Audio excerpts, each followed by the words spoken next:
کی حضرت میں بھائی اللہ کے لیے بہتری کی صورت کو نکالے میں دعا کرتا ہوں تو یہ معاملہ نہیں میں تو شیخ طریقت میں جو انعامات تھے ان کے اپنے خلوص کے بنا پر ان کے اپنے گفتاری کے بنا پر میرے بہت سے دوست ہیں بڑے کاروباری ہو گئے بڑے بڑے لیڈر ہیں میرے ساتھ جب طالب علم کے دور میں آتے تھے آج طریقت کا ذکر کرتے ہیں کہ ہم لوگ پہنچتے ہیں ہم لوگ غیر ہیں ہمارے ساتھ جاتے تھے پوچھنا آپ میں گھر میں ہوتا تھا میرے بارے میں کہتے تھے وہ حضرت باہر نکل کے ان کا حال چال پوچھتے تھے ان کے بارے میں کھائے کہ نہیں کیا پڑھتے ہو کہاں کے رہنے والے ہو کون کون اس طرح سے قربت نے قریب کر لیا کرتے تھے کتنی دقتوں سے کتنی دشواریوں سے کتنی تمام حوصلے سے اپنے تمام حالات کا مقابلہ کیا تو خطیب اعظم جیسی اولاد اور ان کے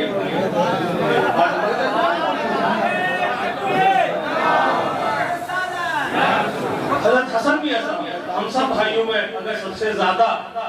کسی کو حضرت کے ساتھ رہنے کا موقع ملا سعادت ملی تو وہ اشرف الصوفیہ میں تو کہتا ہوں میرے چھوٹے بھائی ہیں لیکن ان کی سادگی ان کی دینداری ان کی محبت ان کی انکساری ہم سب سے بہت بلند کرتے ہیں تو سب سے زیادہ ان کو موقع ملا آج اللہ کے کرم سے لوگ اگر حضرت خطیب اعظم کے ذریعے سے پوری دنیا میں اسلام کا پیغام پہنچا اشرفیت پہنچی غوث پاک خواجہ کا پیغام پہنچا تو حضرت شیخ طریقت کی آج دارالعلوم جائز Syed Naeem Ashraf public inter college English medium Syed Naeem Ashraf hospital کے ذریعے سے اگر حضرت کے شوق حضرت کا جو مزاج تھا ان لوگوں کے کام ہے حضرت کو پیسے کی بڑی فکر رہتی تھی صرف اس لیے وہ بانٹتے رہتے تھے اور اپنے لیے کبھی کسی کو ضرورت نہیں ہوتی لیکن جب جیب خالی ہوتا تھا تو حضرت پریشان اس لیے ہوتے تھے کہ کوئی ضرورت مند آ جائے گا تو میں نہ کیسے کروں یہ میں نے اپنی آنکھوں سے دیکھا میرے والد سے میں اس لیے بات نہیں کر رہا ہوں میں شاید کی طرح مانتا ہوں اور سچی بات یہ ہے کہ انہی کا کرم تھا کہ میں اپنے بیٹے کی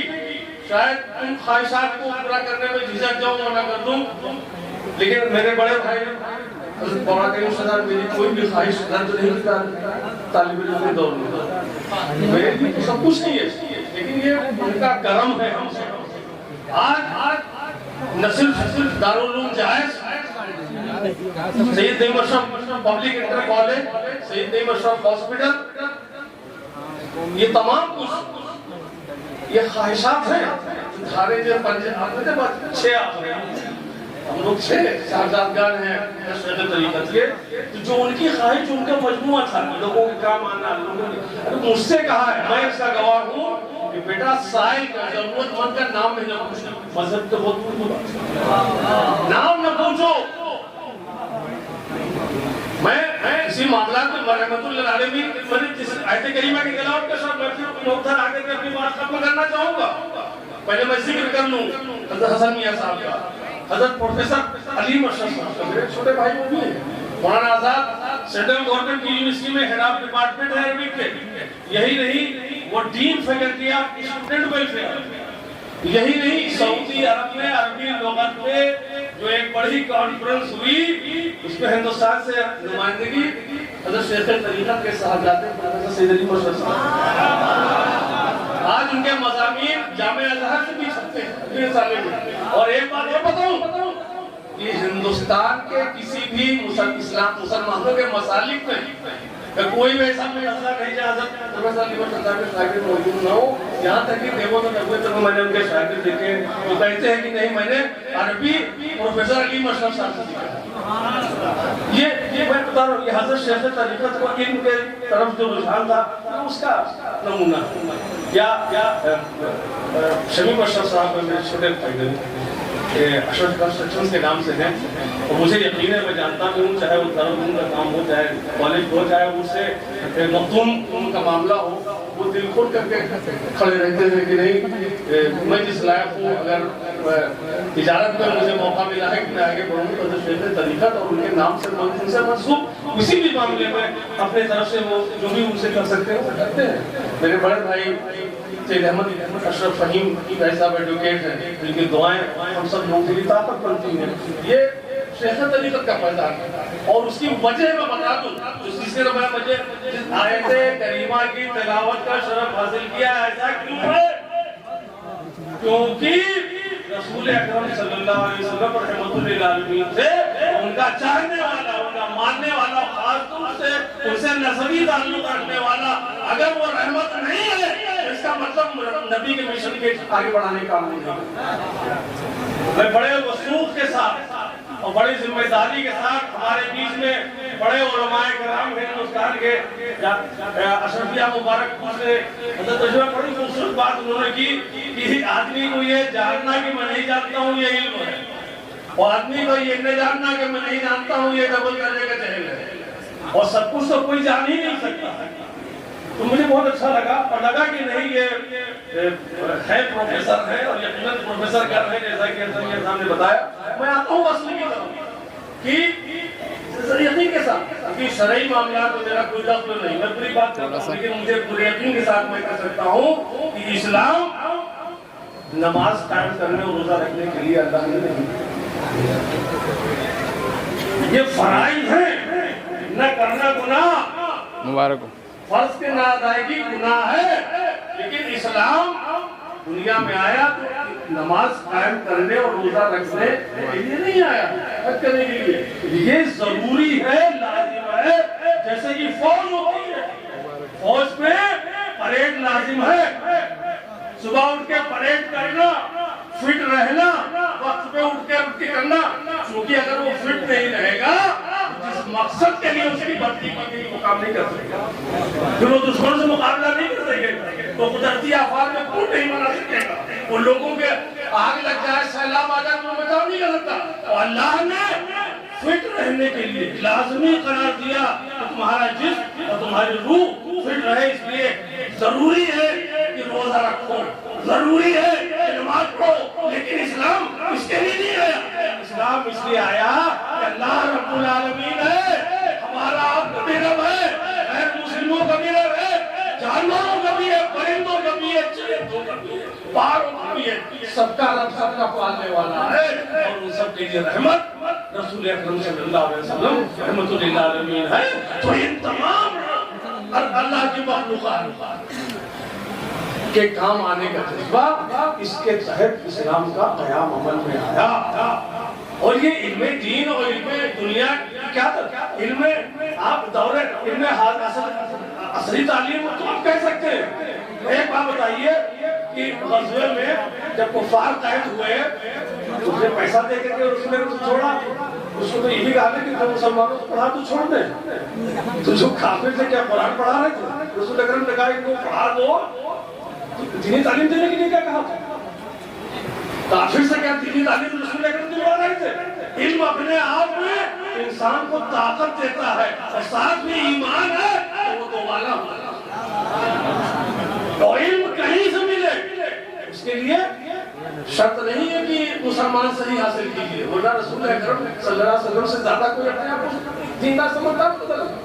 انہوں نے کافروں سے تعلیم دلائی نہیں مسلمانوں کو, تمام تعلیم پوری دنیا جانتی ہے. آپ سمجھ گئے نہیں سمجھ گئے. میں نے ڈاکٹر علی مشرف سے پوچھا یہ کیا ہے علم دین, انہوں نے کہا یہ کوئی تفریقی نہیں ہے, ہر وہ علم, اس لیے کہ آپ یاد کریے قول رسول اللہ کہ چین جانا پڑے, جاؤ علم حاصل کرنے کے لیے. وہاں کہاں قرآن پہنچا تھا, وہاں تو علم تھی, میڈیکل سائنس, میتھمیٹکس, فلسفہ سب تھا. تو رسول اکرم صلی اللہ علیہ وسلم نے کہا عام طور پر بیان کر دیتے ہیں کہ دوری چین کی, راستے میں دقتیں, سمندر, پہاڑ, جنگل, شیر, ڈاکو, دوری کے رسول نے کہا. ہم نے کہا کہ مجھے سمجھ لیا رسول اکرم صلی اللہ علیہ وسلم کوئی بات کہے اور اس کے کوئی پہلو تشنا رہ جائے. ایک وجہ تو یہ بھی ہے کہ علم حاصل کرنا ہو تو یہ تمام دشواریاں بھی برداشت کرو, یہ بھی ایک پہلو ہے. لیکن وہاں تو علم دین نہیں تھا. تو ہم نے کہا رسول اکرم صلی اللہ علیہ وسلم نے وہاں کیوں بھیجا. ڈاکٹر علی مشرف صاحب نے کہا کہ ہر وہ علم